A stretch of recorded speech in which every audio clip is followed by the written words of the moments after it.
it just when I made the board, we just got You them. just got it, right? Just got them in Woodburn. I was in Woodburn Correctional Facility where I was released in Yes. August 10th, 2020. And so, and that's what we doing here at Success After Lockdown podcast. We looking to bring our podcast into the tablets. You know, that's Because something that that's it, right? That's the no question. inspiration. When you're sitting Because in we that car, and this is all positivity. It goes back to what I was just explaining to you that I was transitioning 10 years before coming home and I was creating this platform. I said I always wanted to create a platform for brothers like you and I and sisters that were home, staying home, that not only staying home but doing positive and never coming back to prison. Know what I'm saying? And so doing something for themselves and doing something for yourself. Excuse me. That relates to doing something for the community in society. Because if you're doing positive for yourself, you and your family, that equates to you doing positive as a whole. You yes, know, sir. playing your part in life. And so, I told myself when I come home, I wanted to create this platform. And when I came home after 2020, I went to Exodus and I seen Julio Medina. Julio Medina was my professor in my master's class, my Yeah, master's degree class in Sing Sing. And so he runs a non-for-profit organization, Exodus Transitional Community. I know what it is. And no question. And so when I came home, he just now created a podcast room in a studio for brothers and sisters that's out in the community to come in and make a record and and do a podcast. He was like, "Yo, listen, your idea, I loved what you want to do. I got a podcast room that's open, that's access to you. You know what I'm saying? That's full access to you, and that's where Success After Lockdown podcast was born. Yeah. Since then we've been everywhere. We go to Florida. We on our way to North Carolina to highlight those men and women formerly incarcerated that's home, staying home, and making a difference in their community. Because, Yeah. like you said, success is measured. It don't have to be the money and somebody having their own business, or you know what I mean. It's what you doing in your life to making And, your that, life and, level. and from prison, if you don't learn anything, that should be it, right? Measure your success, engage it. Remember where you were at. And it's like the Chinese. They plan for 100 years, but it's the steps that you got to look along that journey that get us where we're going. No question. No question. Could you talk about like just that just the pain that that you went through after receiving 25 years to life, how that looked for you? Can you recall that time, like, or were you just still in this space like, whatever, I don't care about nothing? How was that for you? So when I came to prison, when they sentenced me, I wasn't even paying attention to the judge, right? I Mm, was more concerned talking to my homies in the thing, tell the judge to suck something and everything, because I wanted to make sure they were coming to bring me the bag, right? And and that's what I was concerned, and that was my mentality for yo. It took me until the end of my bid to mm, get it. Like it was a long walk. Even when I got into college, I knew that it changed, and then I got even madder because I got some intelligence, and then I was like, I could have did anything.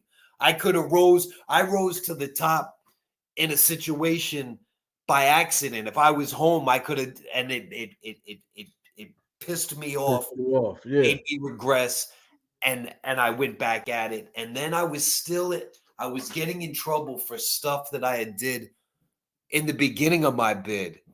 I was paying the repercussions of it at the end, and I had to finally just break down. And I was like, God, I cannot do this anymore. And I was sitting in Clinton, and this is a true story. I had the assault on staff from Green Correctional Facility. Now I'm going back behind the wall. I just went to the parole board, got hit with 18 months. Now I have a fresh new 2 assaults on staff in Green. I go up to upstate. They come in the cell, try to jump on me. We get it on again, and they got it on tape. I end up in Clinton in the full restraint thing. They come from upstate to do a cell search for the shakedown, whatever was going on there, and try to break my thumbs and all sorts of extracurricular stuff. And I'm like, God, I just went to the board. I did all this time. Am I never going to go home? And I broke down in my cell. I had nothing in there. And I broke down and I prayed and I talked to God. And I swear to God, 2 days later, I went to the hearing. He said, I watched the tape from what happened. I'm going to dismiss this. You're getting out of the box in 2 days. I get out of the box in Clinton, Maine. I see some of the homies, boom. A dude I had shot in another jail 10 years ago is on the other side of the jail. That doesn't stop. He doesn't care I just went to the board. He doesn't. I went back with my cell. I said, God, really? Again? You get me out of the box? They packed me up on the draft the next morning because of my SDU hearing problem to go to 5 points. Wow. I get to 5 points. The homie Roll Black comes to my cell. He says, homie, you still banging? I said, you know I'm still banging, Bam. He says, you don't want to go home yet? Mm. Now I sit in the cell. He walks off, gives me some.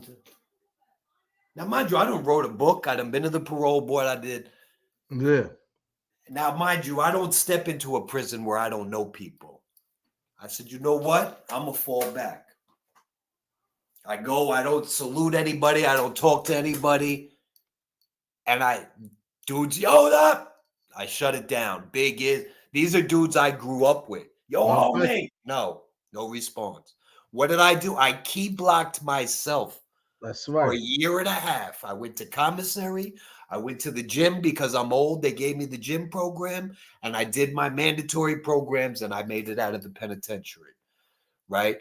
And it was a humbling experience that I needed. Wow. I didn't get to be Dutch anymore. I had to be 99A 5937, right? And that was the last little bit of tweaking that God needed to kick that cockiness and that the last little bit where I needed to be humbled and boom, that, and it worked, and that's what it looked like for me. And I'm just riding that wave. No question, and that's amazing. Listen, this is a good transition for this real quickly, man. Okay, on the beat.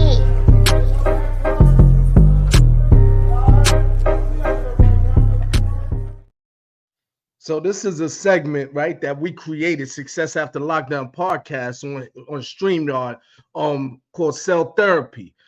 In this session, I think is all too important, man. When we talking about our journey in life in prison, we talking about mental health.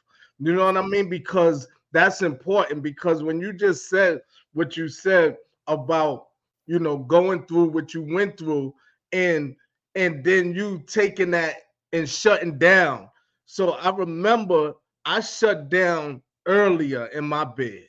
You know what I'm saying? To be where I was, and in my transition and coming out of there. I shut down within the first couple of years. You know, and when I shut down, I closed the cell. You ain't coming to the nope, bang. I banged it on everybody.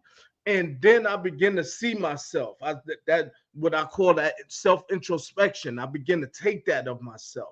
You know what I mean? And then because I knew all the homies too. I never banged. You know what I mean? I've been on the island since '86. Yeah. 86 was the first time I've been on the island. Me, Lil Gary, Omar, OG Mac, all of us. We were all in 9 building. Rambo, Lil Rambo, all of us grew up together. I'm from the Bronx. You know what I mean? I remember when he came back in '93. I remember when before I got locked up on this, I was in Club 2000 with OG Mac and Gary. You know what I'm saying? I was in there with them. And they was telling me about bringing that shit from LA. He went to see his cousin. And I still, you hear me? That's just something I always stayed neutral, but I knew everybody. I knew, you know what I'm saying? A lot of brothers growing up in a lot of time.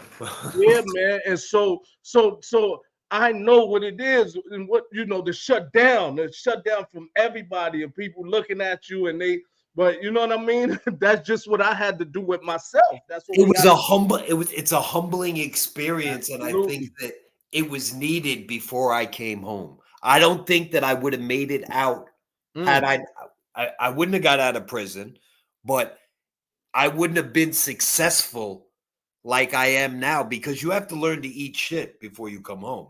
That's what these dudes that are sitting in themselves don't very important. understand, Very right? important. That dudes were having problems with the transgender thing, right? And Yeah. eating shit. You are not the man, right? You might have been the man in prison, but you are not the man anymore, right? And If you're you gonna have have to to eat take shit. orders from kids, and people don't have the level of respect and all. So these are the things that dudes that are fresh coming home need to be sitting in themselves learning. And you say you planned for your moment for 10 years. I planned too, but it and God is funny. It doesn't the plans that I put, he just showed me that he could do what he wanted though. Like Nice. it's all working, but not the same way that I planned it and thought it would. It's working and it's a blessing, but it definitely wasn't even in the direction that I thought it was going to be. No, And I'll it's leave it working accordingly, but not you know what I mean? And Yeah. that's the blessing because we all go through situations in life, man, that lead us to a certain place in life. And you know what I mean? That's why I said when I created this platform, my platform, I wouldn't care what it was. You know, everything come out of our pockets here at Success After Lockdown. You know what I mean? Podcast, you know, and everything is positive. I don't dwell on nothing negative no more. That's not even a part of me because I realized that I did all of this time from, you know, from 12 to 20 doing nothing but negative in the community. I did everything under the sun, you know, in the community. The people, and it's sad when I think about it. But guess what? That was just my path that God had me take in life. You know what I mean? But so I told myself, now that I got this platform and I create this platform, I'm gonna highlight those men and women that I see that's positive, that's home, staying home and giving back, you know, to their family and the community because that's so very important. And that's so crazy how you said like you have to eat shit.